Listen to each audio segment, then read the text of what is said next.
Hey guys, it's Jake or REB Dreamz with Team Rebirth here, going over my deck profile that I took to Southside Gaming for their 10 case.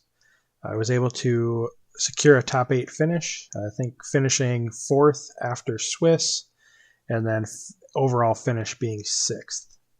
I did take Amethyst Steel to the event, with some slight modifications since the release of set 7. You'll see that here shortly. So let's just dive right into it. To start us off, I have 4 Chernobog followers, 4 Diablo, and 3 Magic Broom. I know some people were doing 4-4-4. I didn't think I needed 12 1-drops. At times it definitely felt like I had too many, but when you're playing low to the ground like my version is, it definitely felt good to have a few extra 1-drops to keep up with the tempo, and then also being able to utilize Dock a little bit more effectively. Going into our 2-drops, I have 4 Madam Mim Snake, 3 Calhoun, 4 Dock, and 4 Smee. Again, trying to utilize Dock as much as possible. Calhoun can be counter productive with trying to make sure you can ink, play out your hand, and Dock in the same turn. However, with the inclusion of Cobra, it definitely makes that a little bit easier to cycle out your hand, make up for a next turn Dock play, or even the same turn depending on where you're at in the game. Going into that, my 3-drops are 4 Giant Cobra, 3 Madam Mim Fox, 3 Merlin Crab, 3 White Rose, and 4 Pete. With the introduction of Giant Cobra, I wanted to utilize that the most, so obviously having 4 copies, I think any less is incorrect, but I'd love to be proven wrong. 3 Madam Mim Fox. With Fox, I know a lot of people have mentioned in their YouTube videos why only 3. I wanted to stay consistent with being low to the ground. Fox can sometimes be counterproductive. I know some of the games it would have been nice to be able to bounce Dock one additional time to replay it and do my shenanigans there. However, I wanted to not hurt myself going through that. I can't afford to keep bouncing stuff and not having the ink to replay it. And there was a few games where it did come up to where if I was running an additional Fox, I think it would have hurt me. As with the Merlin Crabs, our team was testing out 2 Crabs and 4 White Rose to maximize the burn aspect. I expected a little bit more blue, or aka the Manners, and then also the Maui Sharks. I wanted a little bit more wiggle room on dealing with sharks outside of just hard removal.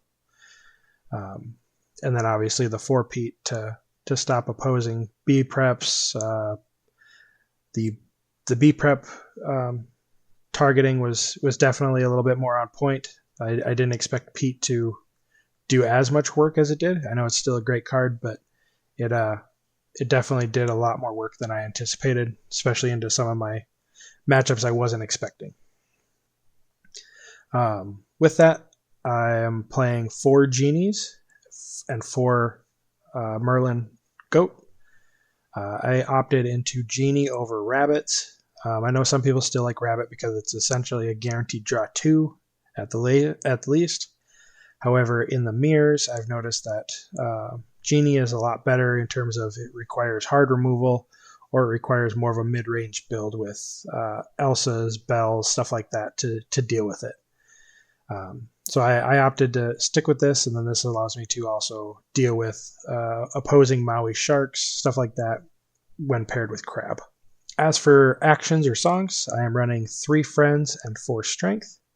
I was trying to do 4 Friends, 4 Strength to maximize that. However, again, similar to Madam Mim Fox, it can be counterproductive with the Dock. You get put in situations where you don't want to just ink a Friends to play a Dock. But again, that's more of the game state where you're at to know if that's the right call. to top it all off, I am playing the 2 library. Again, another thing that came up in people's YouTube videos. The library was to help with more of the red-blue matchups that I anticipated, and then also trying to recoup after playing into the mirror match, right? So into the mirror match, when you're at a stalemate, playing back and forth of who's going to quest first or who's going to make the first move, dropping a library can drastically make that a little bit easier for you. So I anticipated a little bit more purple steel.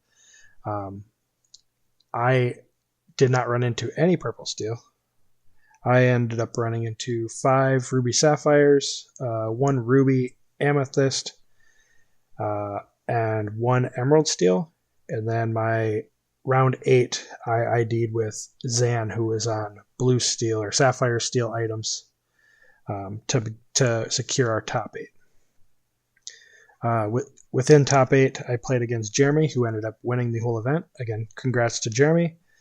He was also on sapphire steel items, a very similar, if not the same list as Zan. I think there was a 1 or 2 card difference. But yeah, I love the event. SSG, or Southside Gaming, did a wonderful job at hosting. I think there was 136 players. Just a overall great community. I expect to be down there a lot more frequently now. That was my first event down there. But yeah, I want to give a shout out to SSG Kai and Hector. They were a couple of the bounties that SSG did. If you're not familiar with SSG, they seem to be doing these bounties for their sponsored players. I thought it was an awesome concept, in which if you 2-0 one of their sponsored players, you get $200 in store credit. If you 2-1 them, you get $100 store credit. I don't know if that's the norm going forward or if that was just for this event, but it was an awesome opportunity to sit down with those SSG guys, play an awesome tense game of Lorcana, and at the end of it all, you either got rewarded or got nothing, but regardless, you made friends, you learned a lot. So thanks to SSG again, Kai, Hector. They were personally awesome players. Definitely thought their games out. I got a little luckier than some, but I'll leave that to be their nemesis a little bit longer here as I continue to show up. But yeah, I hope you like the deck profile. Be sure to like, follow, and subscribe. We'll definitely have more content coming soon. Also, be sure to check out our Metafy, link in the description below, along with all of our other socials. But yeah, if you